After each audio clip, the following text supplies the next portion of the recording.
There we go. Okay.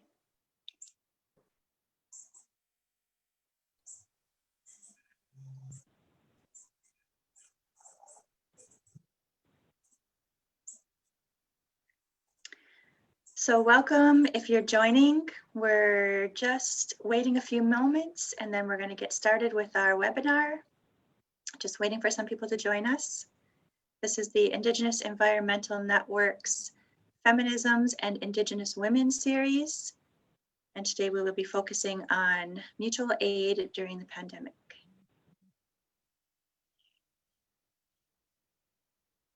Hello, welcome everyone. Hang tight as we wait for people to join, and then we're going to get started very shortly.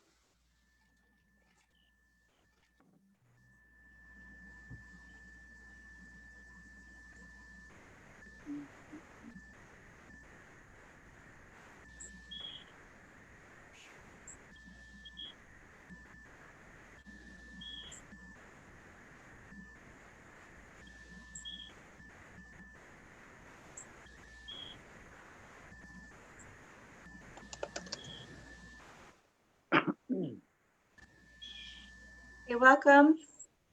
We are preparing to start our webinar, and we're just waiting for some more people to join us.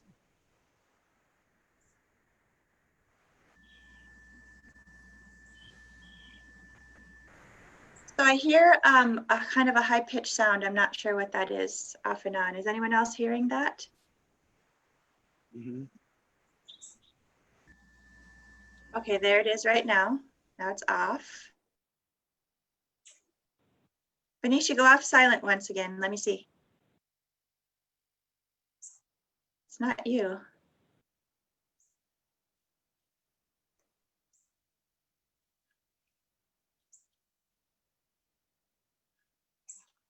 Okay.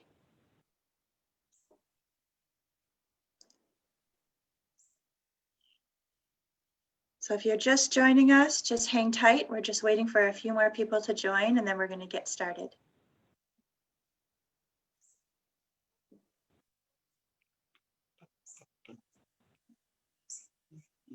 My internet connection is a little unstable, so if I freeze, I apologize. I hope it'll just be momentary. We should have had some music prepped. Next time, somebody sing. Prayer song when we open. Okay.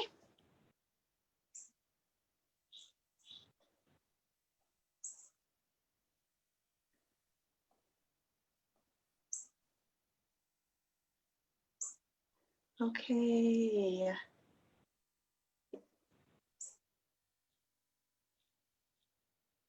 Just gonna wait a few more minutes, about 2 more minutes, and then we'll get started.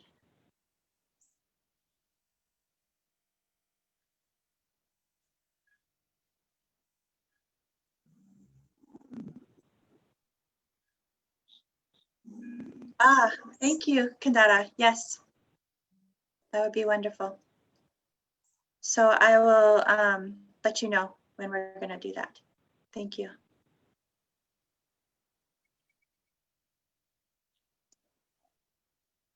Okay, so I think we're going to get started. We've got a lot we want to cover, and we're just really looking forward to this rich conversation. So welcome everyone. We're very thankful that you can join us today. This is a webinar series titled Feminisms and Indigenous Women. And today we're going to be focusing on mutual aid during the pandemic. My name is Simone Senogles, and I work at the Indigenous Environmental Network. And we're very excited for our panelists and our discussion today. And in order to get some things started, we just wanted to acknowledge, what? I want to acknowledge that we are going to be practicing language justice on our webinars, meaning that we're going to be having interpretation, we're going to be having language that is accessible to as many participants and speakers as possible. So I'd like to turn it over to Catalina, who's going to explain a little bit about how the interpretation is going to work. Gracias, buenas tardes, buenas noches. Vamos a tener un webinario donde vamos a tener inglés, español, portugués, lenguaje de señas. Así que necesitamos la colaboración de todos para que poder tener una interpretación exitosa. Good night to everybody. Today we're going to be having interpretation into Spanish, Portuguese, and ASL. So we need all of your collaboration so we can have a successful interpretation. Para aquellas personas que quieran escuchar este seminario en web en español, si están en el live stream en este momento, van a ver el enlace a la reunión de Zoom. Entonces, les pedimos que por favor se unan directamente al seminario en web de Zoom, donde vamos a usar la función de interpretación de Zoom. So for those of you who are in live stream and you're going to be listening in English, you don't have to do anything. The instructions are only for the Spanish speakers. They need to join the Zoom meeting and the information is there, so they can hear the interpretation in Spanish. Y para aquellas personas que van a estar en el Zoom, en unos momentos vamos a activar la interpretación. Una vez la activemos, van a escoger a través del globo que van a ver en la parte de abajo, van a escoger su canal, sea inglés o español. Y si están entrando por un teléfono inteligente, van a encontrar esta función, es a través de los 3 puntos donde dice más, y ahí hacen su selección de lenguaje y después asegúrense de poner finalizar. And for those of you who are on Zoom and you're going to be, once the interpretation platform is activated, you're going to be able to see a globe. You're going to be able to choose English or Spanish. Please do choose one of the languages so you can hear the information in that language. If you're using a phone to enter into the Zoom meeting, you're going to have to choose the language using the 3 dots and language interpretation and the channel you want, and make sure to click done. Y por último van a ver una opción que dice silenciar audio original. Les recomendamos usar esa función, pero si hay música, si hay canto, si hay oración, en ese momento cambien su selección para dejar prendido y escuchar el audio original, porque si no, no se va a poder escuchar la voz de la persona que está cantando o haciendo su oración en ese momento. And finally, there's another choice or option that you can choose, which is mute original audio. That way you're going to be able to hear everything really well. However, if there is going to be some music or prayers, you can also choose to unmute original audio so you can hear the music, the chants, the prayers in the language. Thank you. Gracias, ya podemos comenzar con la interpretación. So we can activate the interpretation function. Thank you, gracias.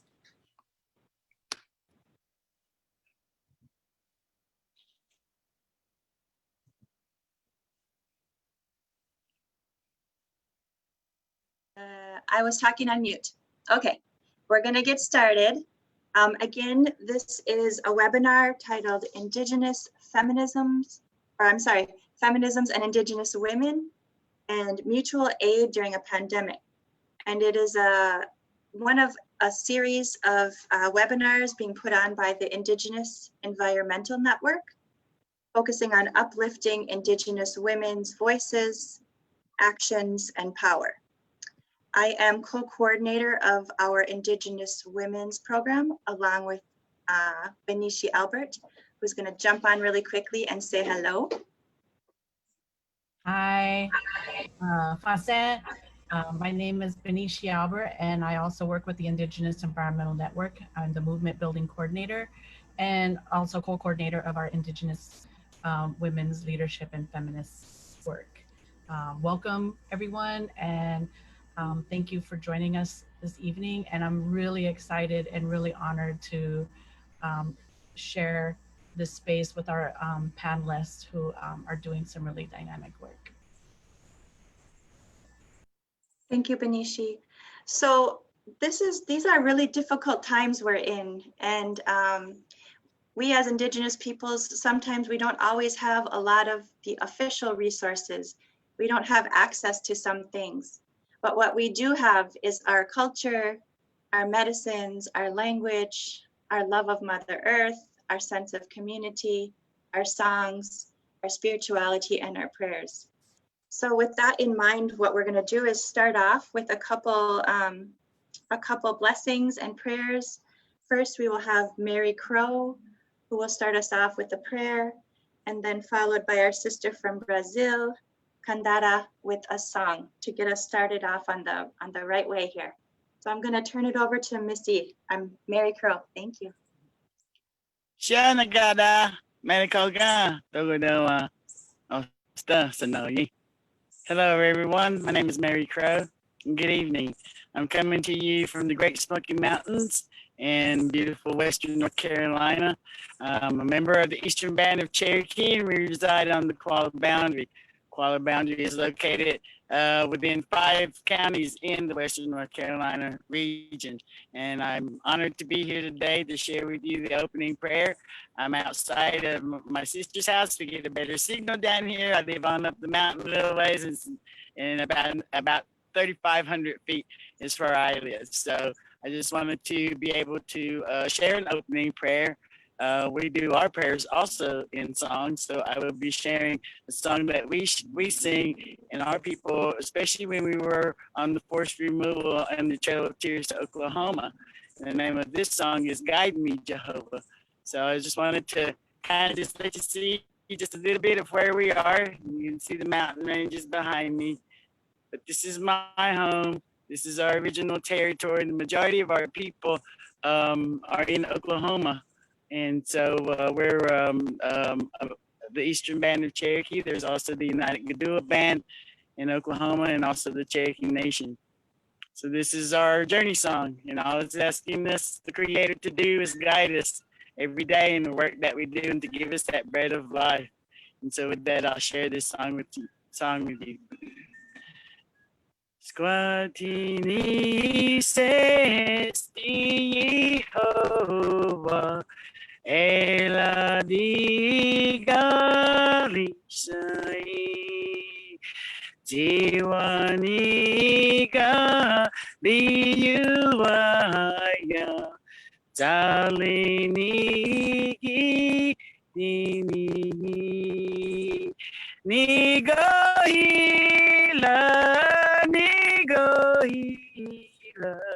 Skisteliske, Stiogo, Nigohila,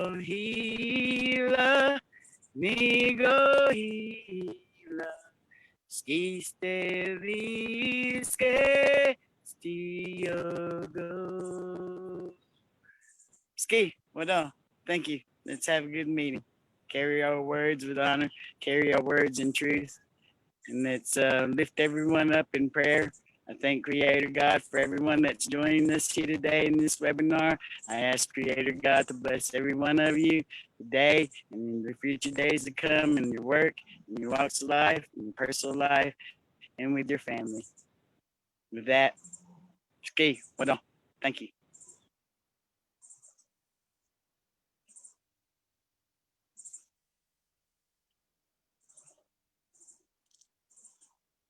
Back to you, Simone. I have to unmute myself. Thank you, Mary, so much. That was beautiful. Thank you so much. We all miss you. All right, so we're going to turn it over to Candara.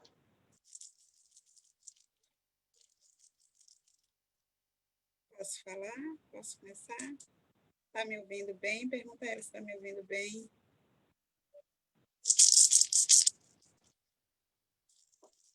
Are you all hearing her well? Yes. Okay, great. Então eu vou começar.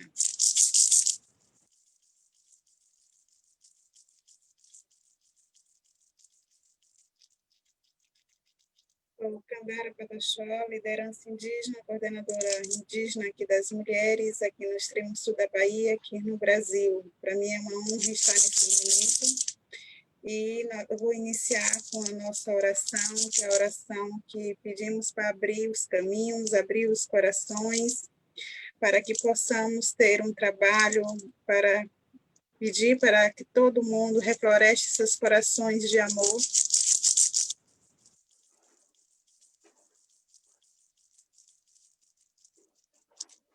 Na minha aldeia tem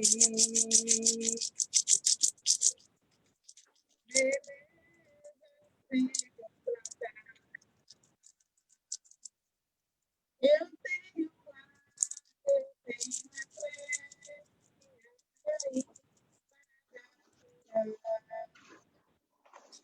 viva Jesus, viva Jesus, viva Jesus, que Ele vem nos trazer a luz. Viva Jesus, viva Jesus, viva Jesus, que Ele vem nos trazer a luz. Na minha aldeia tem beleza sem plantar. Eu tenho ar, eu tenho a flecha e a raiz para curar. Viva Jesus, viva Jesus, viva Jesus, que Ele vem nos trazer a luz. Que a minha missão nos proteja, nos livre de todo mal. Eu pedi na minha língua que o Senhor Jesus Cristo nos proteja, nos fortaleça e nos livre de todo mal. Nós, mulheres indígenas.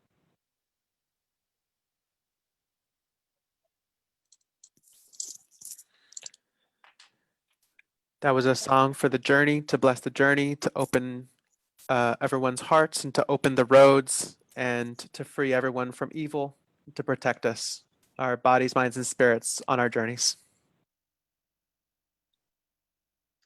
Thank you, thank you, Cadena. No. Candara. Candara. I'm still wanting to say Claudiene. Candara.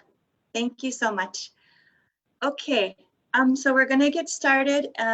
Candara is one of our 4 panelists, along with Twella, Abrahamson Swan, Rosie Torres, and Natalie Stites Means. And we're just going to open it up with a very general question that I would like all 4 panelists to answer. And it's basically, can you tell us a little bit about yourself and some of the mutual aid work that you're doing in your community or your nation? So I don't know who would like to start. Is there anyone who would like to volunteer, or I can help? How about Natalie? Let's start with you. I saw you smiling, so that means we're going to start with you. Tell them how much time they have, Simone. Huh? Tell them how much time they have.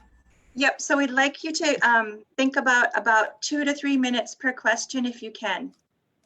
Okay. Hi, I'm Natalie Stites Means, and I'm my tribe is the Cheyenne River Lakota here in South Dakota. I live in Rapid City and in the Black Hills. We've been engaged in mutual aid and relief for COVID-19 since May 10th. And we just saw immediately that there was a need. Once one of our friends was sick, she got COVID. We'd all sort of our organizers here in Rapid City, and she was one of the first cases, native cases here in Rapid City, and her family was very large, and we all kind of like ran over each other trying to assist her. And then of course someone made a Google Doc, and there it was. And what we do is we provide we were trying to send groceries or things, and we realized that, you know, mom was sick and that the matriarch, the cook, the organizer, everyone, the woman who holds it down was down. So, you know, we needed to cook for her. So we came up with, you know, a large meal for the family per day. And then we just made a schedule. And it's grown into doing, you know, providing cleaning supplies, traditional medicines, daily cooked meal for the whole household. And we, once someone is positive in the household, we just treat them like they're all COVID positive, COVID impacted. We've also provided like over 5,000 masks to Rapid City, and we hope to provide, you know, close to 10,000 here by the end of the month. So it's just a community-driven, volunteer-driven effort, and it really emanated from the idea that if we cooked for somebody, it would help alleviate their stress, and then also that our food, you know, following Lakota protocol and customs, when you cook with a clear mind, with a good heart, you put your love into it, that would be healing for our friends and our family members. And then that grew into Meals for Relatives, Rapid City, COVID-19 community response.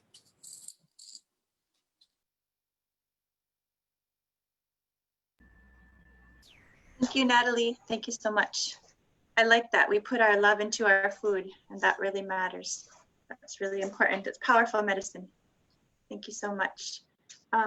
Twella, you like to go next? Hello, my name is Twella Swan. I am a member of the Spokane Tribe in Eastern Washington State. And right now I'm working with an organization called the River Warrior Society. Our organization was built to support the canoe families in the Upper Columbia area. Our network is made up of water protectors, language schools, tribal members from 5 different reservations, who our organization was meant to address our own issues and our own work. But when COVID hit, we used our existing network to reach out to our communities. So we have been doing similar work up here in the Northwest. And first it was like direct, immediate response to families. And then we started to hear and listen to our elders, and we heard that they wanted the traditional foods, they wanted the medicines, as other organizations were able to come in and provide, you know, some of the things. We filled in other gaps. And a lot of the time it was just really using the knowledge that we already carry. And we found that those gifts were more important and meaningful to the elders that we were serving. Last week, a wildfire hit our region and hit the Colville Reservation very hard. And so through that network that we had built in the COVID response, our organization has immediately stepped forward, and we're providing on the ground mutual aid to families that have lost everything from the fire, families that are evacuating some of our small isolated communities. And so since we're river people, we have a couple that are only served by ferry, and we just know the needs on the ground because our leadership lives in those communities. So that's what we're doing. Thank you, Twella. I think that's also a really important thing, is that we have those networks in place so that when things happen, we can be ready. We already have those relationships in place.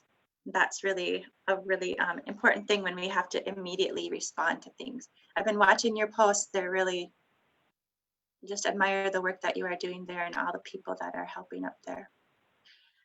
Okay, thank you. Thank you so much. I think I'm gonna go, I don't see, so maybe Kandara, would you like to say a little bit about yourself and the mutual aid work that you're doing?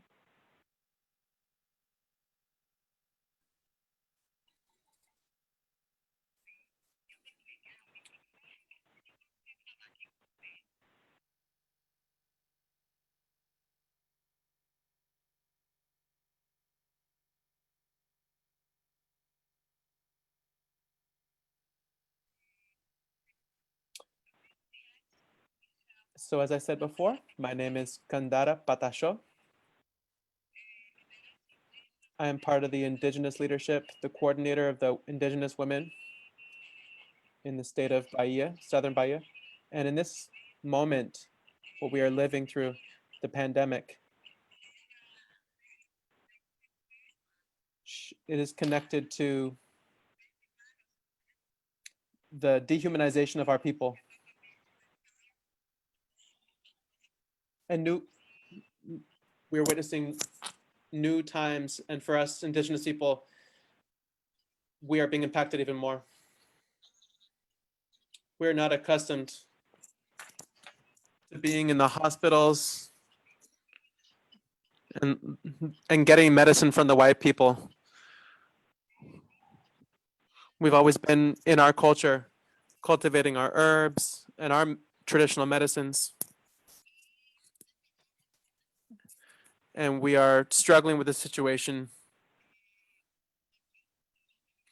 We never thought we would see this.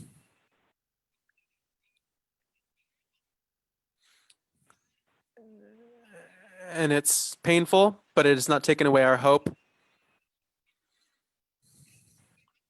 It's very sad to see our people suffering with the need for basic needs such as potable water and food. Just as our sister was speaking to, we're used to having our traditional foods, and we were obligated to find other alternatives to care for our basic survival. We have built various partnerships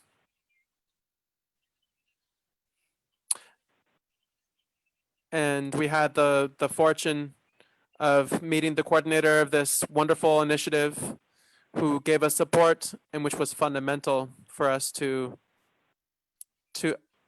ensure our basic nutritional needs. We have provided food for nearly 500 women, 500 families. And in that moment, it was a help, unexpected support. As a coordinator for this support to come from the other side of the world. When I asked Creator to reforest the hearts of those who I love, I'm asking for humans to put themselves in each other's shoes. That who is hungry is in a hurry. We have over 200 contaminated people, children, elders. My family was a victim of this virus. I lost my sister. We lost 2 elders who were also contaminated by the virus. And it led us to our books, to our roots, for us to build these partnerships, to support our people, to support our Indigenous women in this moment that we are living is fundamental. To get support from other friends.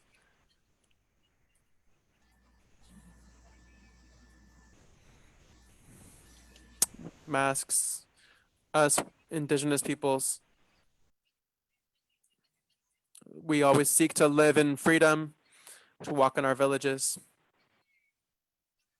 in a space, in a sacred space of safety.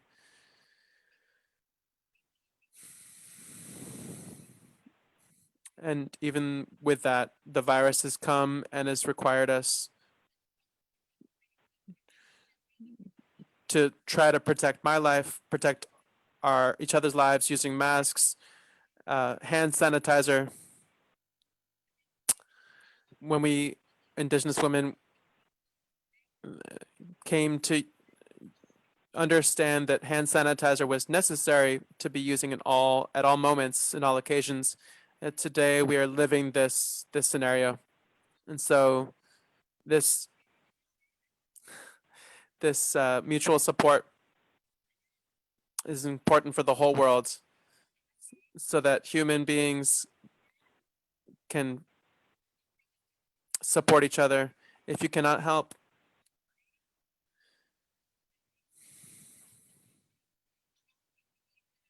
you can support each other with a kind word, with a prayer, with a song, praising, helping, and supporting in the way that you can.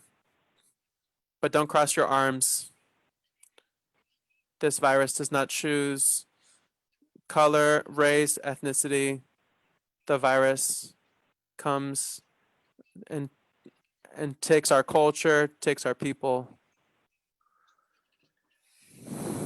Here in Brazil,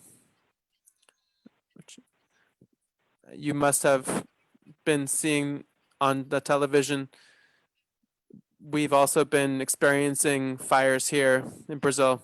Our sisters are also suffering greatly with the fires. When we go back Thank you, Kandara. to look for support from institutions to protect ourselves and protect each other. And we ask the public to do their part. It's so much gratitude for you all. Excuse me for speaking a little bit longer, but I just wanted to speak as an Indigenous woman in defense of my people. Thank you.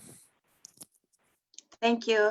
And thank you for joining us from so far away from us. And borders do not separate us. Our sisters, we are together. Thank you for sharing. And we understand a little bit more time because of translation as well. So thank you for sharing. And we'd like to go now to Rosie. And if you could tell us a little bit about yourself and some of the mutual aid work that you're doing. Thank you so much. Thank you. Can you hear me? Can you hear me? You're a little faint, but we can hear you. I will do my best. Greetings, relatives and friends and all who are watching. My name is Rosa Torres. I go by Rosie Torres, and I am coming to you from the Somisec territory in the Yanaguana region, occupied San Antonio, Texas. I am on the road right now, traveling with my family to the west to get some rest and inspiration from the mountains outside of Texas. And so if I come across as I'm shaky and moody and unable to communicate well, I apologize. It is an honor to be here and to share this panel and this discussion with each one of you. In San Antonio, we are also taken to our kitchen, called into our kitchen, called into putting our arms and hands into the earth to cultivate foods and medicines for our own healing and for our own health and our own survival in COVID, in the times of COVID, and returning to some ancestral knowledge in the kitchen and in the earth, right, in our gardens. And so our group is a collaborative of intertribal communities here in Texas, San Antonio, and the area around. And we are cooking home foods and serving to our homeless relatives, specifically people of color in the area codes in San Antonio that are known to have high poverty rates and to have high level of drug use and alcoholism and displacement of people. And during the times of COVID, we saw lots of displacement of our relatives through gentrification and also just evictions. Also lots of job losses. So we took to our kitchen and decided to cook for those who needed a home cooked meal. And we have been doing that for a good 3 months since July. and we are taking a small little short break, but we will resume back again. And that is our work right now at this moment, is to also share a box of vegetables for our elders and our youth who are stuck at home and need health care. So our health care comes in the form of food and helping each other remember old recipes passed down by our grandmothers and our aunties and our family relatives. Thank you. Beautiful. Thank you, Rosie. I like that call to our kitchens. I like that. That's really, really powerful. And it's those simple things, right? Feeding each other, taking care of each other, just is, it means a lot and it goes a long ways. And it opens up the doors for a lot of new things too. In this time of this pandemic, COVID has changed everything. It's changed the way that we interact. It's changed the way that we come together, the way that we eat. Our sister talked about, not having traditional foods sometimes and making do with other foods. There's been a lot of changes. And I want to ask our panelists, what are some of the ways that COVID has changed in your community or your nation or even your life?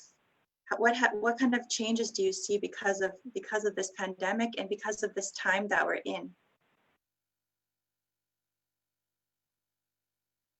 And I guess we can go back in order again. Can I call on you, Natalie? Sure. I think that we're in the middle of South Dakota. Our governor is one of the most supportive governors to the Trump Incorporated administration. And there hasn't been a lot of awareness or official leadership that has really promoted COVID-19 awareness, promoted masks, promoted social distancing. It's sort of whatever the basic obligatory thing, the basic thing that they can do is what the state of South Dakota does. And so I started to feel the effects of the pandemic personally in February, when I realized that my emerging nonprofit organization, the HESAPA Voter Initiative, was going to have to completely change our plan in terms of, door-to-door type of outreach and community gatherings and so forth. And so I saw that plan totally shift. And then, personally, I grew up in Southern California. And I was educated there at UCLA too. And so I have a lot of networks and family there. And so the different places also throughout Indian country. I mean, I have a lot of relatives at Navajo Nation who also sort of gave us a prediction of what we'd be facing here in South Dakota and Rapid City, South Dakota, Pennington County, which is like, we're experiencing this hotspot right now post Sturgis motorcycle rally here, which is about 40 minutes up the highway from where I live. And what we're seeing here is that I was really personally afraid of the virus and, really started to social distance, and we were masking up and looking crazy really early on, at least for South Dakota, Rapid City. And that was like in March. And then May is when it really hit, our network or our friendship, our family circle here in Rapid City. And then, now it's just been, at least for me personally, I've been working on mutual aid every day since May 10th in some way. And even if it's just to take a break from it, it still is constantly in my life. And so it's been quite a consequential change in all ways, just like financially, economically, professionally. Civic engagement looks a lot different in the COVID-19 era. And the idea of organizing, the Native vote and making sure that the Indigenous people of South Dakota take the census and all these things look a lot different in this pandemic. And for us, it's like we're looking at a fourth of the people who are Native who get hospitalized or dying from COVID. Like 24% is one percentage statewide. 29% is the percentage here in Rapid City, where most of the reservations, or would have people ship, they're hospitalized here for advanced medical care, and that would include being intubated or being on a ventilator. And so those really stark realities, have informed everything that we're doing and trying to aid people, and hoping that, like, if you experience the de-stressing in the middle of this crisis, and if we can get you some food and we can get you some cleaning supplies and help you quarantine, that we can contain this spread and stop it. We've also had a loss of a number of our elders and grandmothers and culture bearers and Lakota speakers recently. And so, I think it's a tremendous loss that we're experiencing, as well as tremendous change. Thank you. Thank you, Natalie. Yeah, I think we've been seeing a lot of our elders are falling to this, and it's such a loss. We need them, and we need their knowledge and everything that they give to us. So we want to protect them. We want to keep them safe, do everything we can to keep them safe. I would like to go now to Twella. If you want to talk about what's different in your community, how does your community and even your life look different because of this pandemic and even these times that we're in? Unfortunately, when we first started doing our COVID outreach, I don't think we were prepared for the number of funerals, and that some of the immediate mask needs went to families that were gathering for funerals and funeral services. And so immediately what we saw for our Northwest tribes is that our culture was impacted, because every way that they're handling the bodies and everything like that has changed, and we can't even lay our relatives to rest the way that we were taught. And so that it's creating a difficulty in just serving our people in the way we were taught because of the changes. There were already many people on our reservations in need before COVID, and it really amplified that need for safe housing, for clean water, access to power. And we're seeing that our tribal governments, how easily they completely shut down, whether it's either a COVID outbreak in a tribal government or whether it's a power outage from these fires, that immediately the entire tribal governments are not functioning. We also are seeing issues with our borders. We're in Northeast Washington and Northern Idaho, and we work and have relatives north of the Canadian border.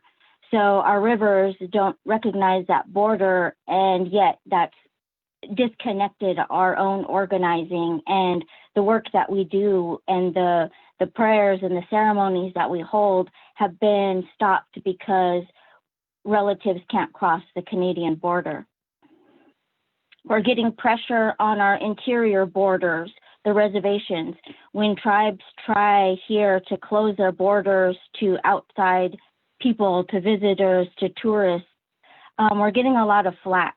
And we see that people are just so used to, they act like they deserve to be using our lands and waters. And so in a time where tribes are actually trying to assert some sovereignty, we see kickback from the general public because they want access to our waters and lands. And for me and for the Spokane Tribe, just like to echo the real threat to our culture and our language. In our tribe, we lost one elder a couple of months ago, and that left us with less than 5 fluent speakers of our language.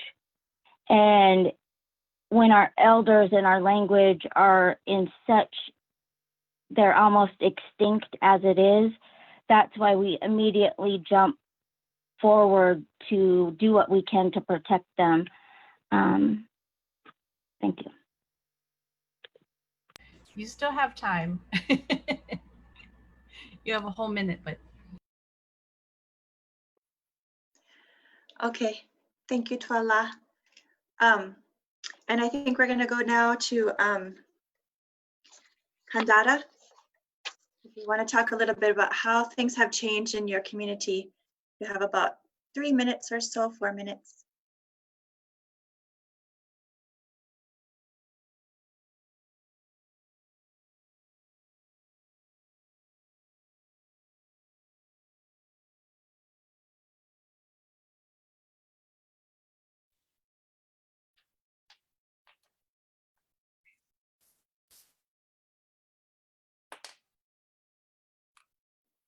Bear with us as we do our technical things to do interpretation.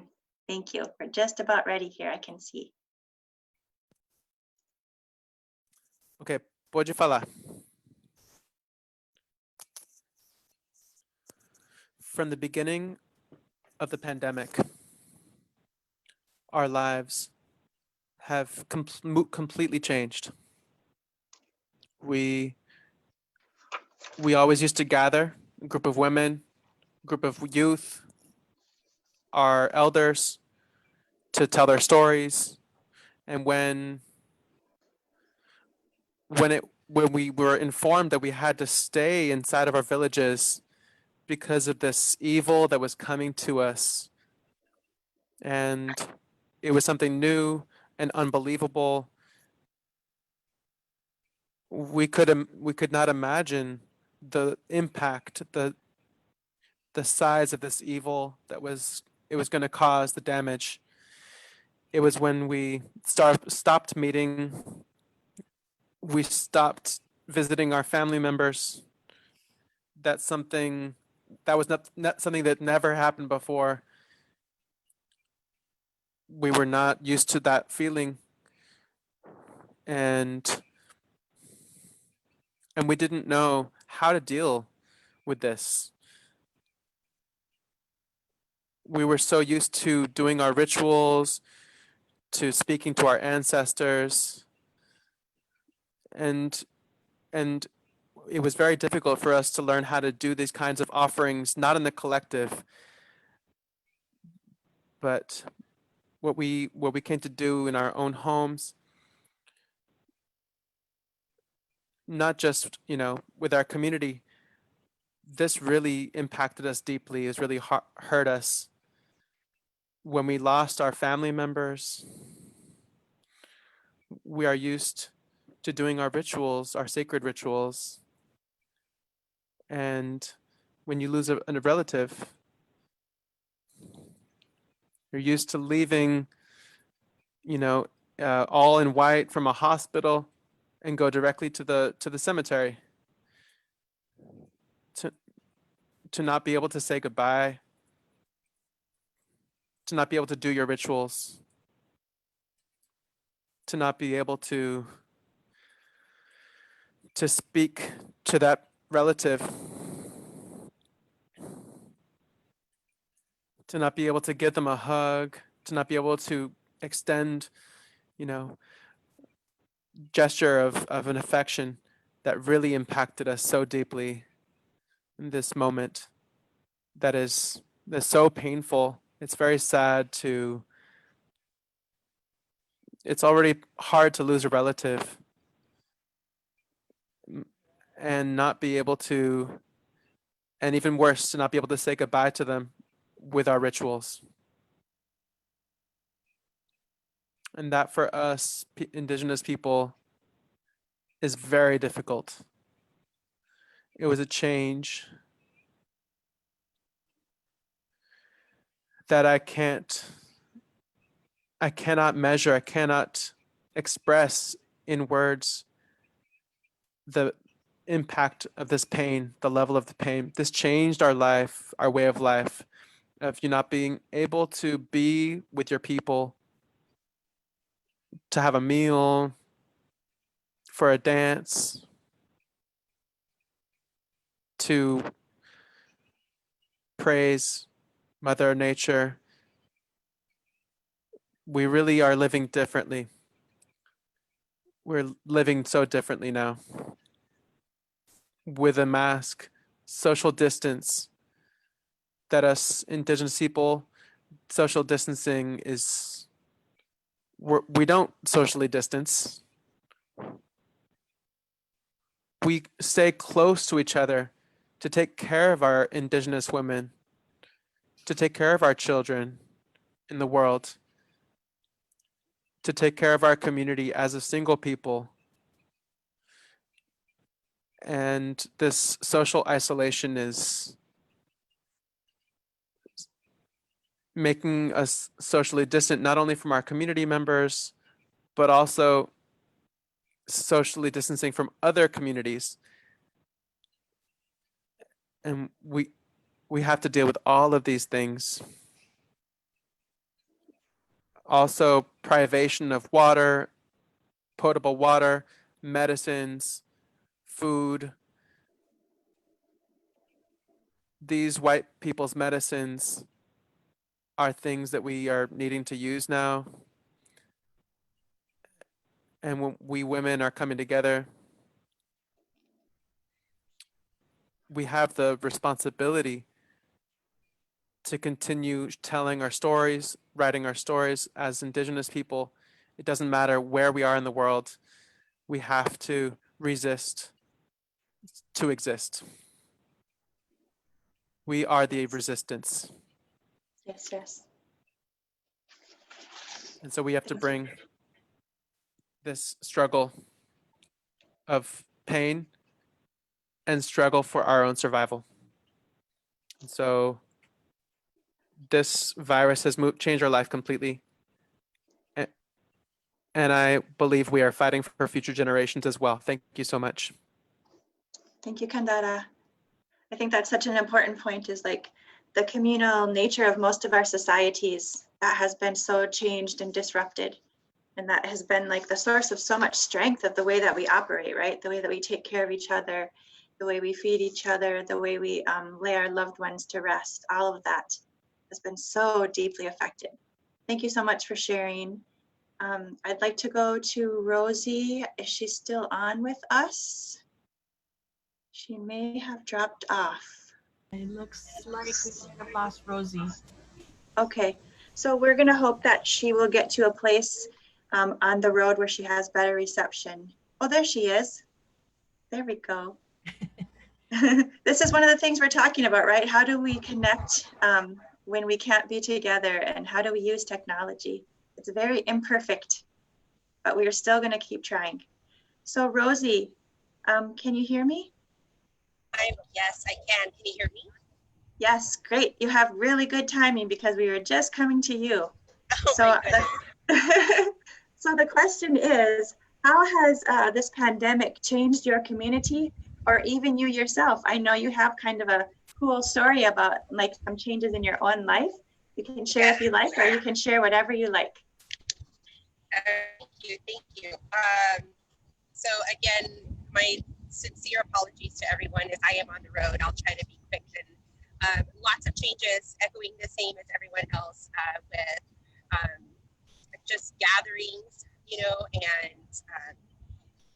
our ceremonies look different. That has changed a lot, and that has affected our community. I'd also like to clarify who I represent. I am a danzante and salmadora, which is a firekeeper for Calpuli Ayolopatzi here in San Antonio, Texas, and we have a lineage from San Luis Potosí, Mexico,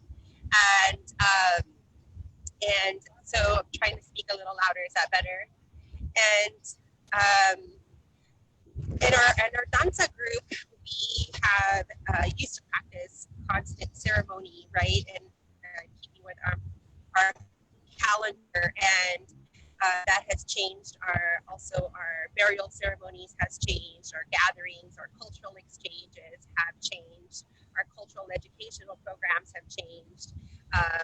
We just had a radical change into technology, right? Into actually having ceremony with technology in our hand, and that's been pretty radical as well, to link up across this whole entire continent to have ceremony and preserve our song and our ancestors. So in a sense, growing with technology has also been so different, right? And all of us trying to link in that way.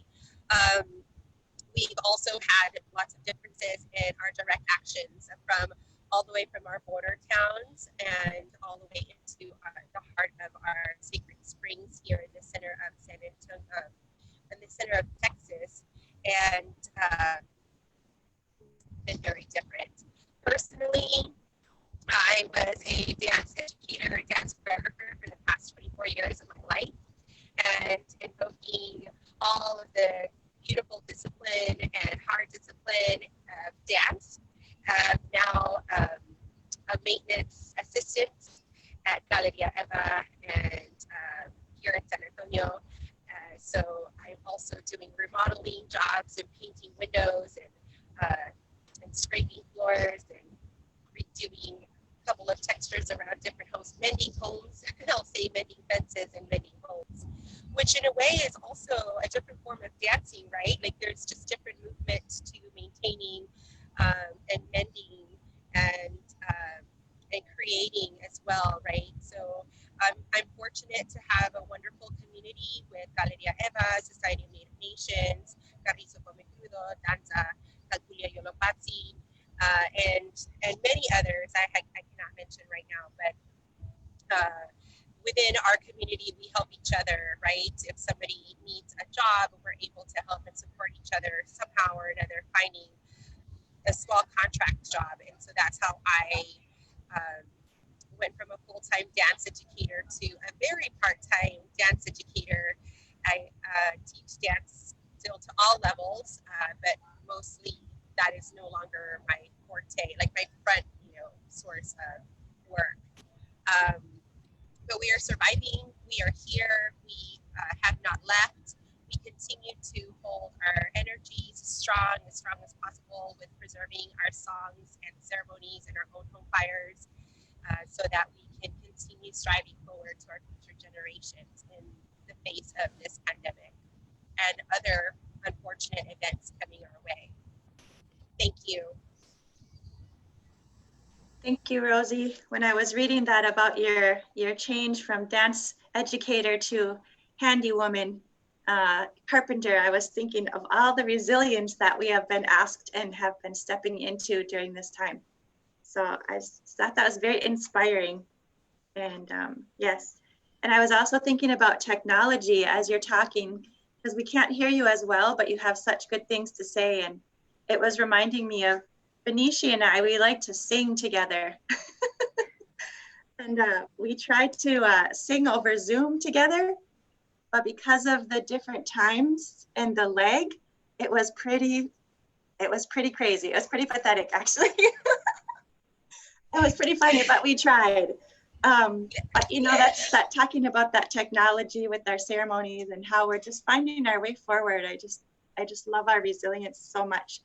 Even as we're sharing our stories of our difficulty, what's also coming through is our strength. So thank you everyone for sharing about that round of questions.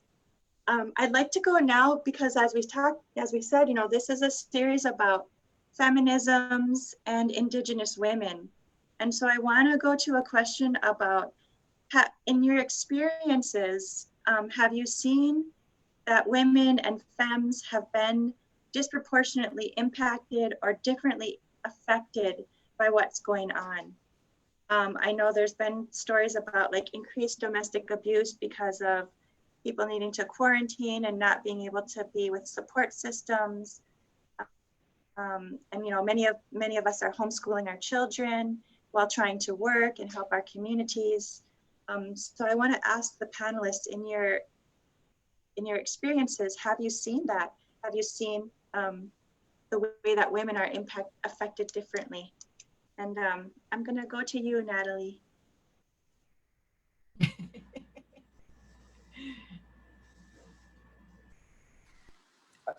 Sure.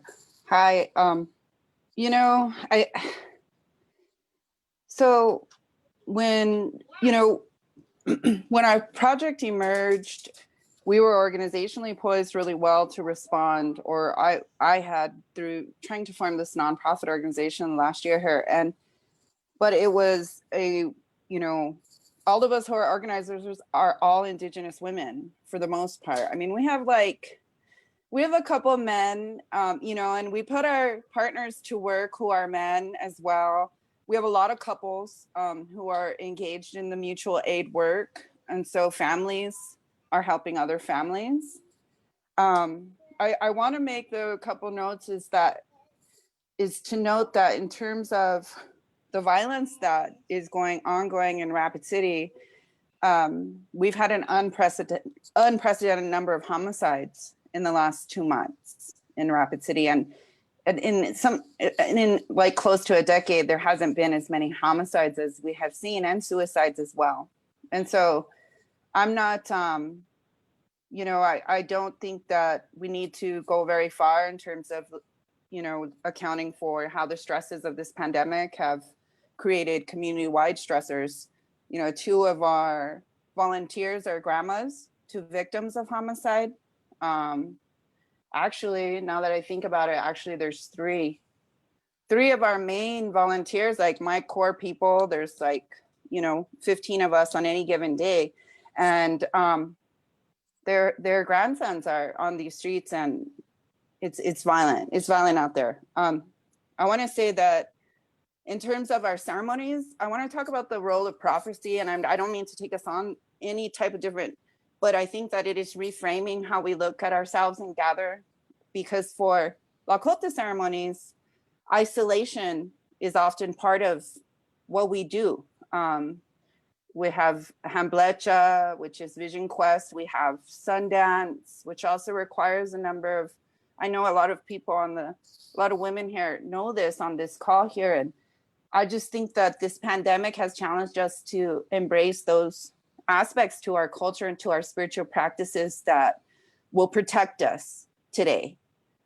Because while there has been great change, I feel like there hasn't been change enough, because I'm still every day hearing from new COVID patients who haven't taken it seriously, who regret their birthday parties the week before, who regret going out, who regret even working.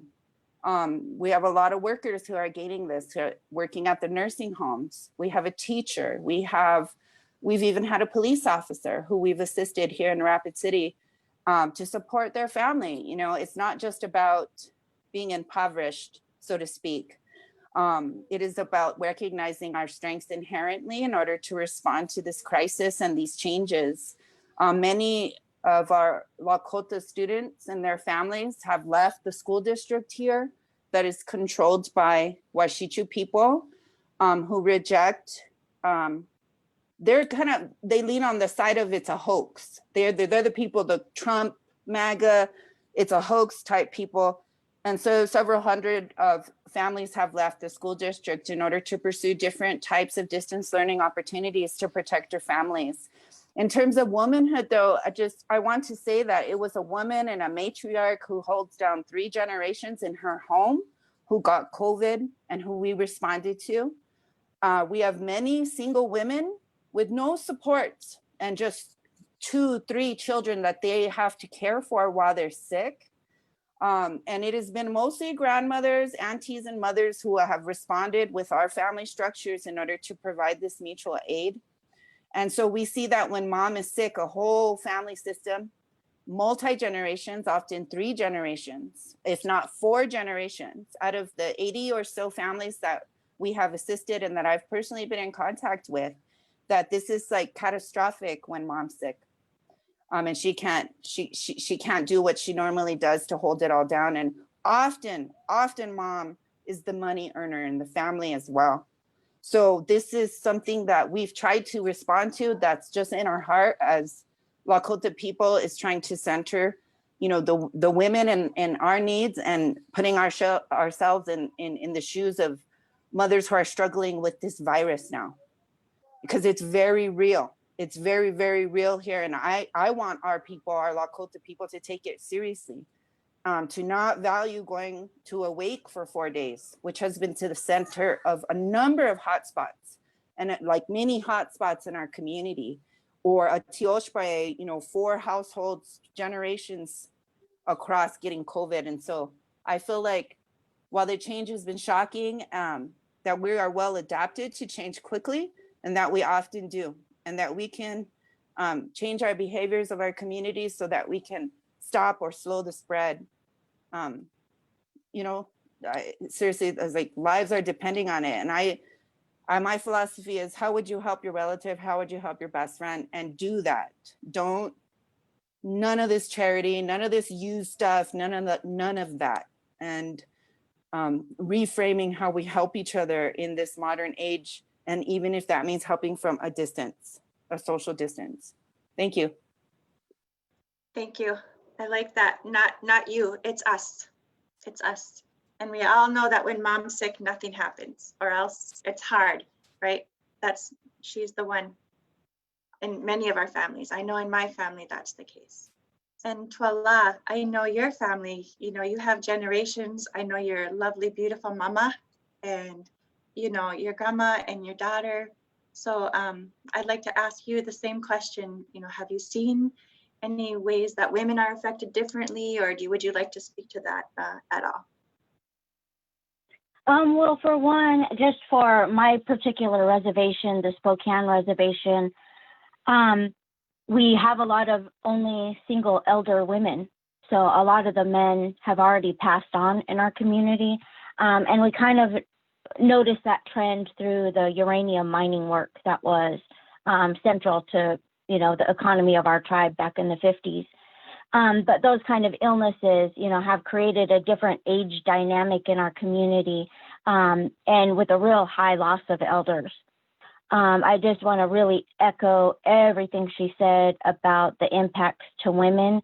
We've seen that where either they don't have a support system in place and they're just strong, independent women used to doing it all on their own, and then are left not knowing how to ask for help.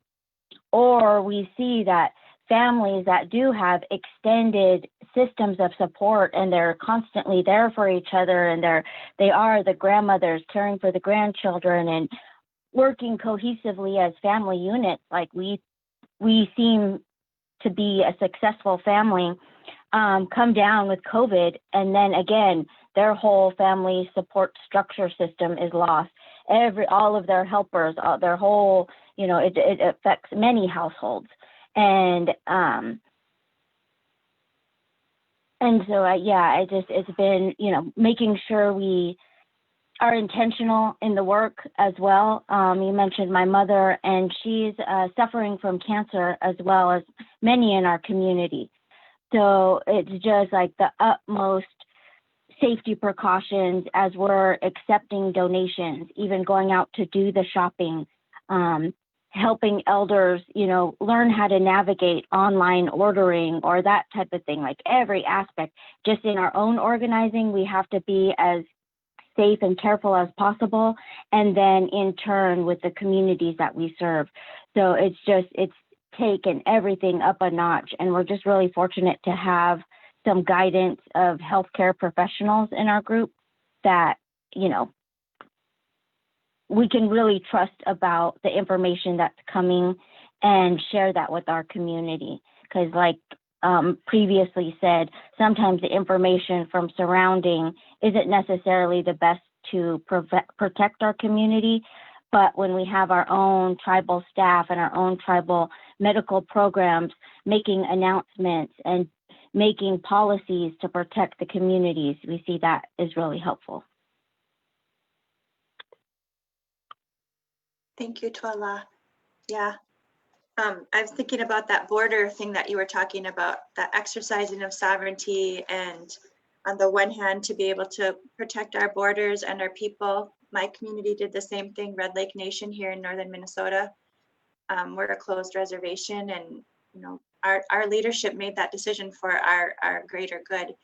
And yet also juxtaposed with that idea of borders that cut across our nations, right? Like the Canadian border, the same with us. Like our people are on both sides of that what we call like that medicine line. So it's, just all of that is very interesting to me, and it's, I think a lot of us share what's been said. Everything that's been said, I feel like a lot of us are just nodding our heads and agreeing and understanding that happens in our communities too. And so I'd like to go to our sister in Brazil, Candara, and ask this question for you as well. How have women been affected differently, or what's going on with the women during this time?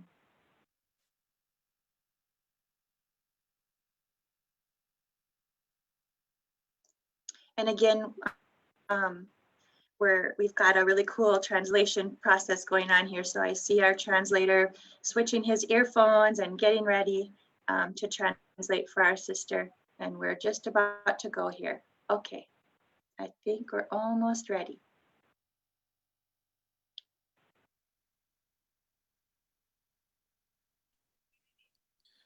Women, Indigenous women are being impacted in a very different way. The majority of them are the matriarchs, the heads of their family, who are responsible for feeding the family. And many of us facing this scenario have to find food for their children, for their whole family. And many have lost their jobs and had to truly find other alternatives in order to secure their food source. And living through all of this, many of them, those who have their partners at home during this social isolation that the pandemic has provoked for us, the most of them, I, for example, as coordinator of the women, because I'm also coordinator of victims of domestic violence. They have also experienced a lot of domestic violence at home. Their children have had to live with this type of violence. I personally have had to remove many parents from inside their homes with the support of other relatives so that the cycle of violence could be interrupted. We live the violence of the pandemic, and we live the violence which is extreme. We experience a lot of violence, all kinds of violence against women. So Indigenous women, we have to deal with that lack of support from the public authorities, from the government, essentially. And we have to take care of ourselves and create alternatives and stay with a cool head, a clear mind. We are being impacted. We are on the front lines, and we don't have time for tears. We don't have time for pain. Many times when the violence is not physical, it's psychological. It's moral violence, and it leaves women in some ways depressed, thinking that she is not capable. And she looks at our children, looks at our family members who depend on her. I take care of a network of about 80 women who are heads of their household, who are completely responsible for their households, and who have been also victims of domestic violence. And when the pandemic hit, this number doubled. And so I've been, I want to take this opportunity to say no more domestic violence, no more violence against women. We women are half the world, more than half the world, but we deserve respect. We give life. Why would they take a life? During this pandemic, in the month of May, we had a femicide, Berbajeka, close to my village in a city, that we had lost an Indigenous woman with her child. It was only 6 months old, her baby, by her partner. And so this pandemic has impacted when a woman is attacked, when she suffers violence, when she gets sick, we all suffer with her. And so this impact on the lives of us women has been very difficult. Me in my house, my husband lost his job. My children are not able to study. And I understand that we have to find a balance. I'm the coordinator of the women. I have to find this balance myself so that I can pass it on to other women as well. A balance of wisdom, of hope, that better days are on their way, and I keep this hope alive that better days will come with more love, a day in which we women can live with women, with Black women, with Indigenous women, with Gypsy women, with peasant women, that we can live together as a woman with our cultures, with our diversity, because being a woman is a challenge. Being a woman, being a child in a family it's an even bigger challenge in the world. I have to say that we need to respect the lives of women Thank you. who are facing so many different kinds of violence that the pandemic has made worse. It has to be confronted. It has to be stopped. The impact in our lives,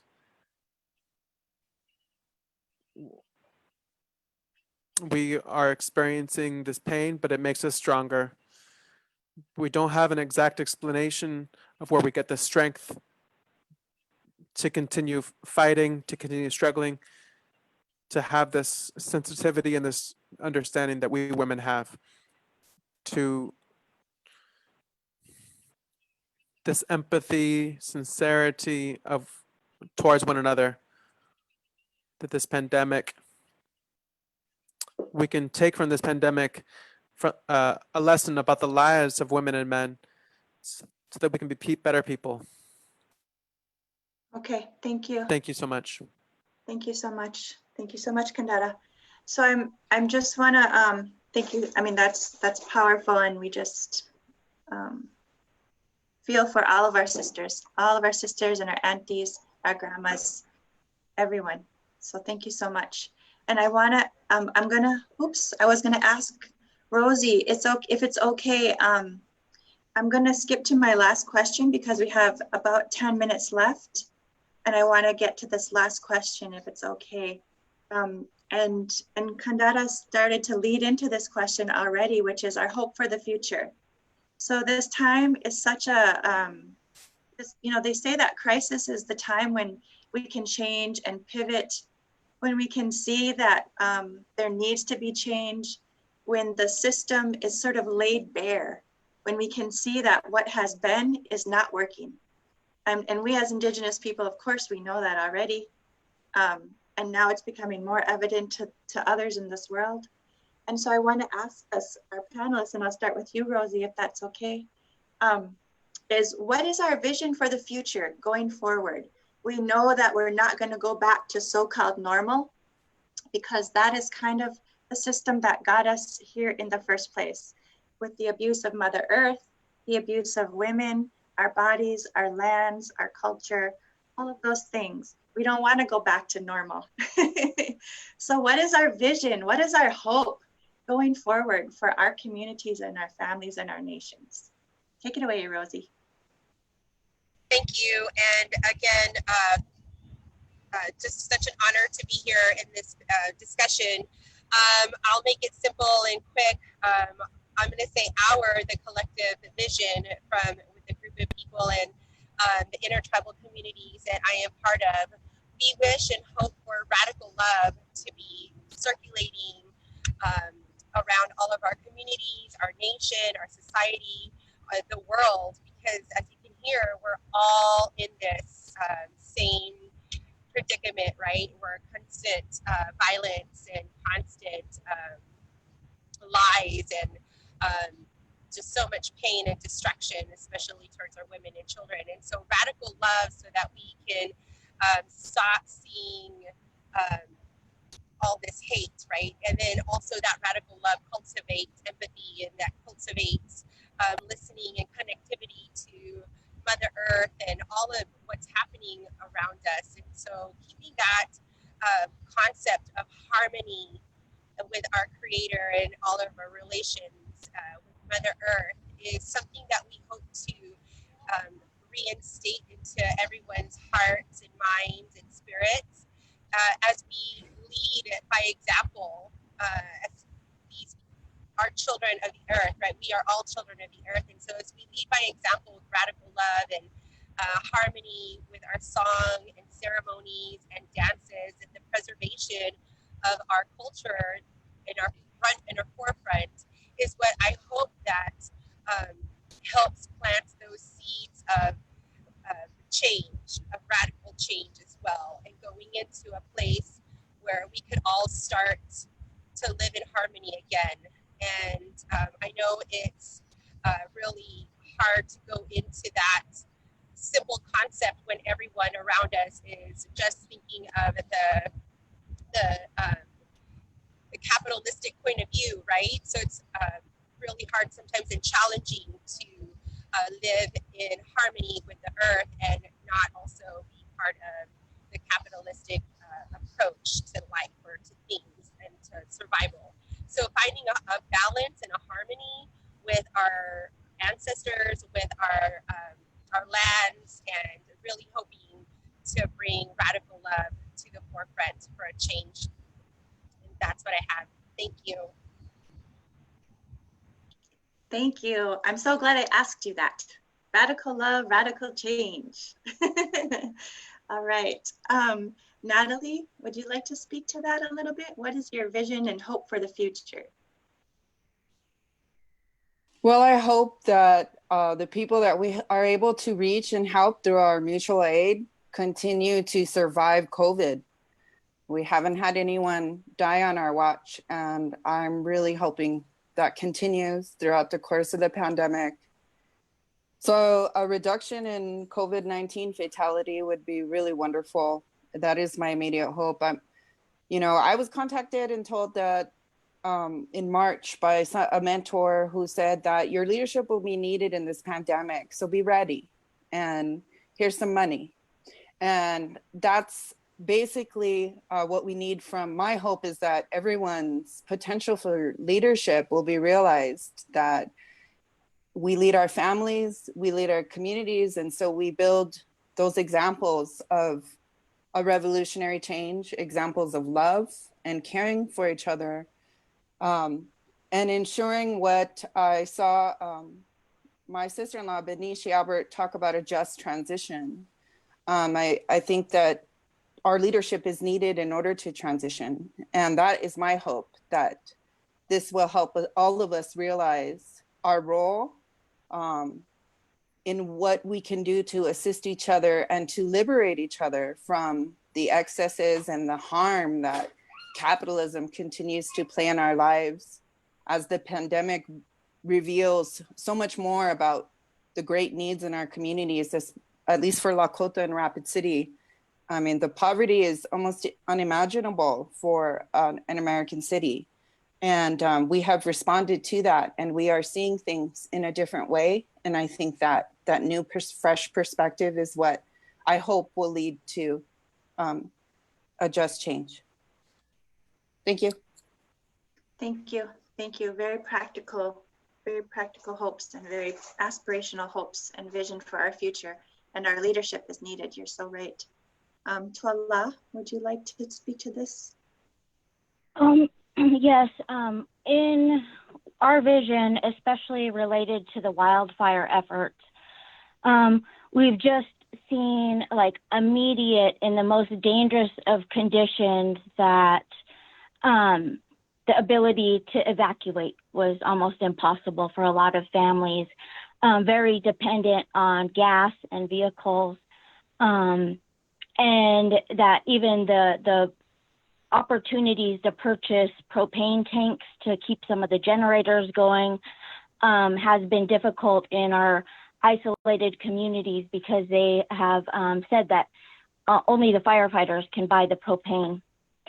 So we really want to ask and put a call out for some sustainable solutions as we move forward, especially as we're seeing this isn't the first wildfire.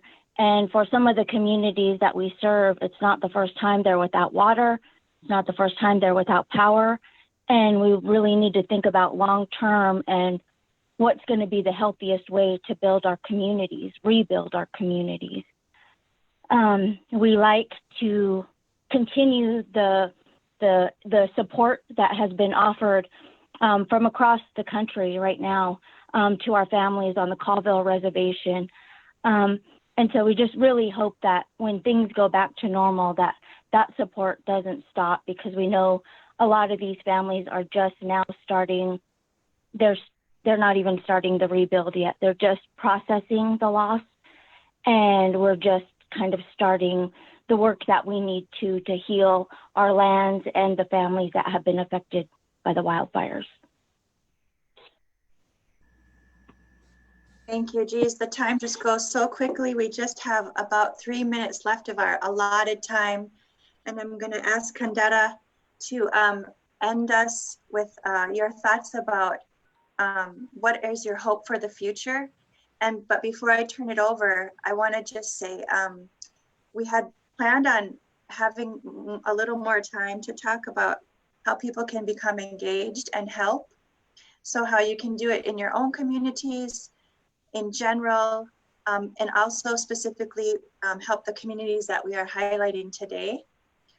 So if you want to do that, you can just contact Benicia or I at the Indigenous Environmental Network, and we can connect you with some of the panelists if that's your choice. But we know that there's help to be made everywhere, help to be done everywhere, and in your own communities as well. So we encourage you to find ways that you can help, express your leadership, lift up women's voices, and help in that way. But I'm going to ask our sister from Brazil to end us off with your vision for hope and the future. Thank you.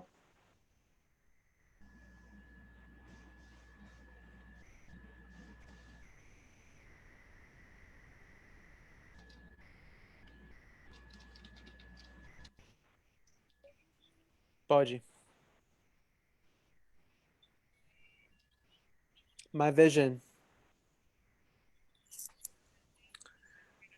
my deepest desire for my heart and for the whole world, is to protect our environment, protect our mother nature.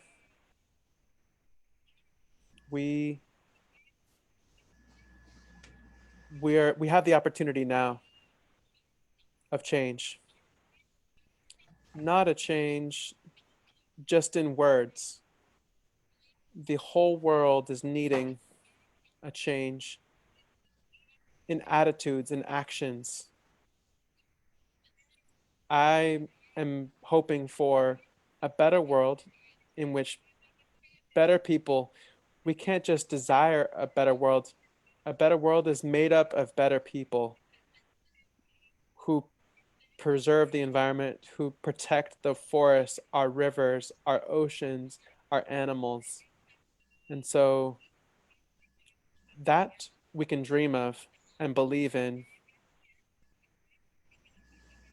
Our words, may they not just be taken to the wind, by the wind, may they be carried out in practice, in actions, in attitudes of supporting each other, helping each other, of cooperating and helping each other with an open heart, to take food to someone who is in need, who is impacted by the pandemic. We're seeing the great social inequality. If you can do something, do something. Don't wait for tomorrow. Do it today. You know, my desire, my vision, my hope is that we live in a world where people look at each other independently of their color, their race, their ethnicity, because if you prick your finger, everyone bleeds the same red color. We all bleed red. We are equal. May we be, yes, our diversity, our cultures, our way of life, that is different.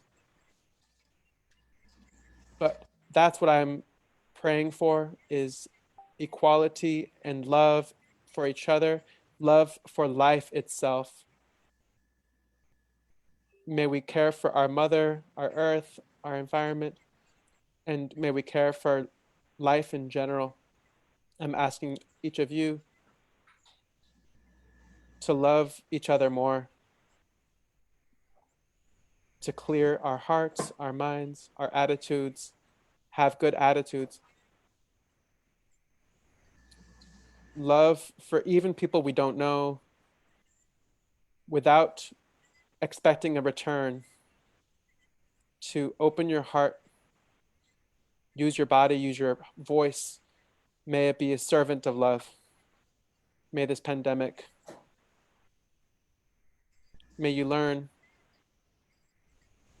may you take out the negative thing, may we learn something from this pandemic.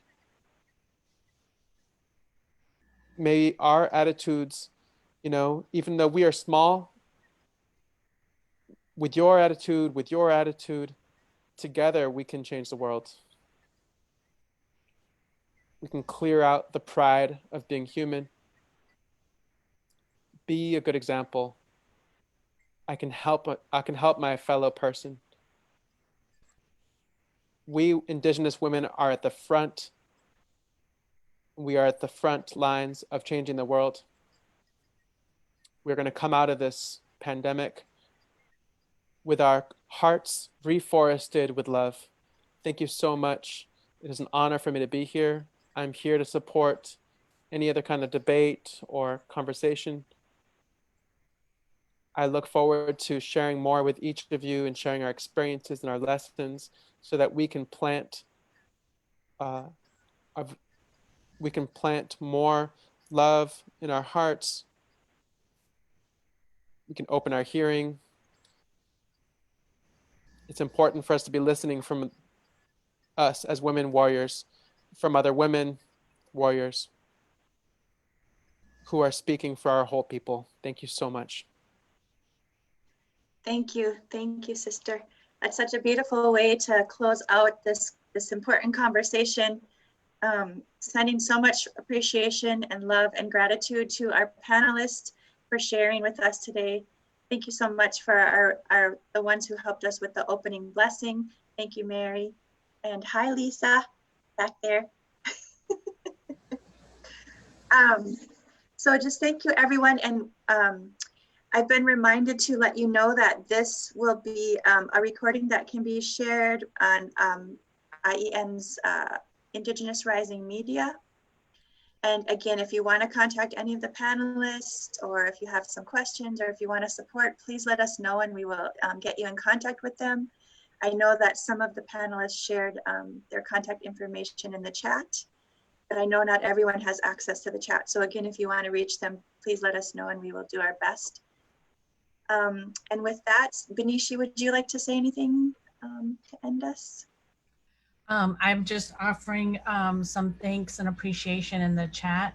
But yes, I just want to remind people that our intention with this series is just to really explore what Indigenous feminism means to us. There's lots of components, there's lots of things that we're trying to figure out, but most important in that and central in that is the leadership that Indigenous women offer to the work that we do.